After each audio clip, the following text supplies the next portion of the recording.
당신은 어떻게 나이 들고 싶은가? 이 책은 100세 시대가 된 지금 긴 노년을 보내야 하는 이들에게 보다 즐거운 노후 생활을 위한 마음가짐과 행동지침을 알려주는 책이다.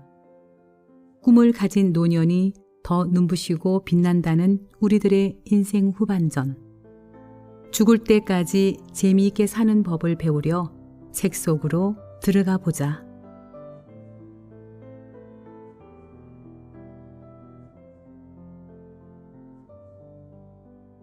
당신은 어떻게 나이 들고 싶은가? 김여진 지음, 정을수 낭독.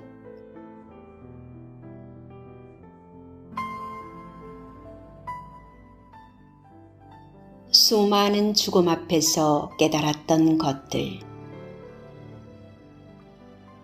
나는 현재 요양병원 간호사로 근무하고 있다. 이곳에 근무하면서 많은 임종 환자들을 접하게 되었고 어느 순간부터 죽음에 대한 작은 깨달음이 일어났다. 죽음은 누구나 두려워하며 나 역시 죽음이 두렵고 무서운 것은 사실이다.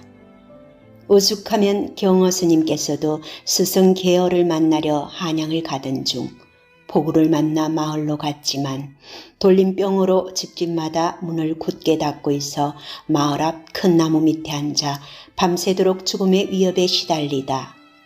죽음 앞 혼비백산 내 배움이 헛되도다 하시면서 이제까지 인식했던 생사불의의 이치가 문자 속에 얽매여 있었음을 깨닫고 새로운 발심을 했다는 일화도 있다. 그만큼 죽음은 누구에게나 두렵다. 우리 병동 K 어르신은 평소에 종교를 가지고 계셨을 뿐만 아니라 병실에서도 수시로 기도하는 모습을 보였고 자신은 죽으면 신이 자신을 구원해 주실 거라고 굳게 믿는다며 우리한테도 신을 믿는 게 좋다는 말씀을 늘 해오신 분이었다. 그래서 나는 그분만큼은 다른 환자들보다 죽음이 와도 죽음을 담대하게 받아들이고 죽음의 공포와 두려움으로부터 조금은 초월했을 줄 알았다. 하지만 막상 건강 상태가 악화되면서 중환자실로 들어왔을 때는 초조함과 불안한 모습이 얼굴에 역력히 나타났으며 그이 매일 잠도 자지 못했다. 때론 헛손질하며 누군가를 뿌리치는 행동도 보였고 혼잣말로 자신을 내버려 두라고 하면서 마치 죽음과 대면하듯 나는 안 갈 거다라며 몸부림쳤다. 시간이 지나 결국 의식이 흐려지면서 2주 정도 지난 뒤 평온하지 못한 상태로 돌아가셨다. 이런 죽음들을 보면서 나 자신을 한번 돌아보았다. 어느 날 이 세상 인연이 다해 죽음이 내 곁에 온다면 나는 어떤 마음으로 죽음을 맞이할까? 무엇을 후회하고 무엇을 깨달을까? 나 같은 경우 인생의 시간을 너무 낭비하고 안일하게 살아왔다는 것과 꿈을 행동으로 실천시키지 못했던 것, 가족, 친구, 지인들을 더 많이 사랑하고 마음을 내주지 못했던 것, 또한 죽음의 공포와 두려움을 초월하기 위해 의식 성장을 더 시켜주지 못했던 것을 가장 후회할 것 같다. 죽음이라는 허망함 앞에서 후회하지 않으려면 가치 있는 삶을 살아야겠다는 생각이 들었다.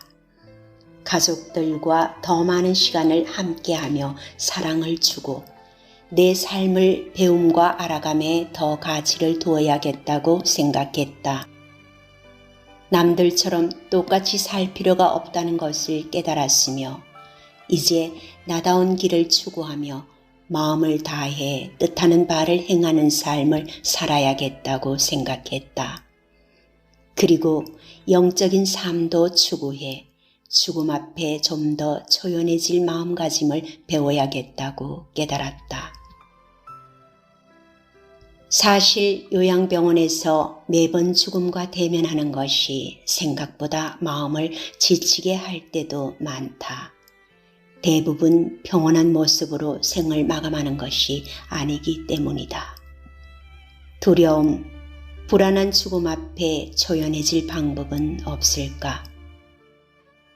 56세 환자 B씨는 한창 나이에 간암 말기로 얼마 전 세상을 하직했다. 그분은 조금 특별했다. 자신이 가진 시간이 얼마 없다는 것을 정확히 인식하고 마음의 각오를 단단히 하셨는지 다른 암 환자들과는 달리 진통제 맞는 횟수도 덜했고 고통도 많이 참는 편이었다. 두려움과 불안함이 적어 보였으며 다른 환자들과는 확실히 달랐다. 혹시 종교가 있냐고 물어보았더니 아니라고 했다. 40대 때 마음 공부만 조금 했다고 씩 웃었다. 아마도 비관 대신 자신의 현재 상황을 고스란히 받아들이고 깊이 성찰해 영적 깨달음을 얻어서 그렇지 않았나 생각이 들었다. 우리는 어릴 때부터 착한 사람은 죽어서 천당 가고 나쁜 짓 한 사람은 전부 지옥 간다고 배웠다. 이런 교육 때문에 우리는 죽음을 더 두렵고 무서워하는지도 모른다. 나도 그렇게 생각하면서 살았다. 그런데 얼마 전 유체이탈 경험을 한 사람이 쓴 책을 읽었다. 우리가 생각하는 그런 죽음의 공포는 아니었다. 좀 더 알고 싶어 영적인 내용에 관한 책들, 사후세계 이야기, 임사체험, 그리고 전생을 기억하는 사람들에 관한 책들을 읽었다. 책을 읽고 너무 죽음을 두려워하고 무서워하지는 않아도 되겠다는 생각이 들었다. 좀 더 깊이 알고 싶어 영적인 것에 관한 유튜버 동영상들도 찾아보았다.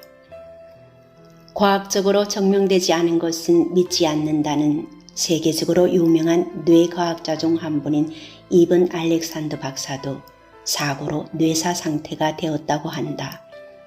살아날 확률은 1%도 안 되었지만 그는 7일 만에 깨어났으며 자신의 임사 체험을 집필했고 오프라 윈프리 쇼에 나오기도 했다. 이제 나도 알게 되었다. 죽음을 너무 무서워하지 말아야겠다고. 그렇다면 삶의 끝자락을 어떻게 멋있게 보낼 수 있을까? 이번 생에 내 할 일을 다 끝내고 때가 되어 가야 할 시간이 왔다면 쿨하게 굿바이하고 갈 수 있을 정도의 의식을 키워야겠다고 생각했다. 의식 성장을 위해 기도와 명상을 하고 도움이 되는 좋은 책들을 많이 읽고 봉사를 통해 의식을 더 확장시켜야겠다고 생각했다. 그리고 죽을 때까지 재미있게 살다가 후회 한 점 남기지 않고 가야겠다고 마음먹었다. 나는 이런 생각들을 노년들과 함께 나누고 싶다.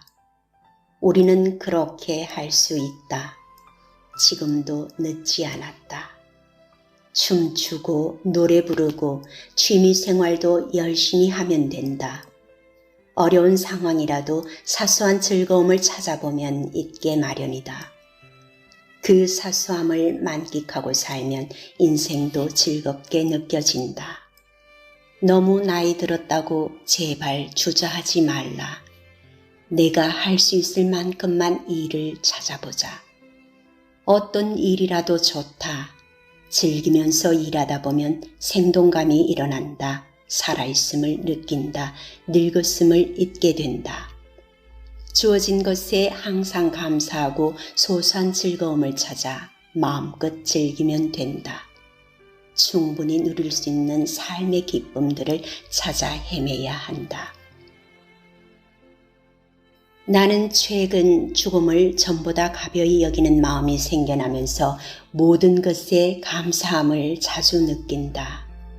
시간을 헛되게 보내지 말아야겠다는 생각이 들어 자기 개발에도 열중이다. 큰 슬픔을 극복하기 위해서는 동일한 크기의 커다란 기쁨이 와야 한다고 생각했다. 그런데 그 생각이 바뀌었다. 소소한 즐거움이라도 자주 생겨 그 기쁨을 충만히 느낄 때 큰 슬픔은 어느덧 사라져 버렸다. 행복하기로 마음먹으면 그대로 되는 것이었다. 우리가 정작 후회해야 할 일은 주어진 미션을 수행하지 못하고 죽는 것이다. 이제 우리도 죽음에 관한 생각을 바꾸어야 한다. 죽음의 의식이 아프리카의 어떤 원주민처럼 기쁜 날이 되어 축제 같았으면 좋겠다는 생각도 해본다. 그들은 이번 생 잘 살다가 이제 때가 되어 본연의 고향으로 되돌아가니까 이 어찌 기쁘지 아니한가 라고 말하며 죽음을 슬퍼하기보다는 축제라고 생각한다. 문화적 차이는 있겠지만 그렇게라도 죽음을 좀 가볍게 생각해보자는 의미다. 그렇게 생각하다 보면 요양병원에 입원해 있다가 생을 마감할 시간이 와도 두렵거나 무섭지는 않을 것이다. 하지만 살아있는 동안 내가 원하는 삶을 후회 없이 살았던 자만이 죽음이 와도 두려워하지 않을 미련 없이 본연의 고향으로 갈 마음을 가질 것이다.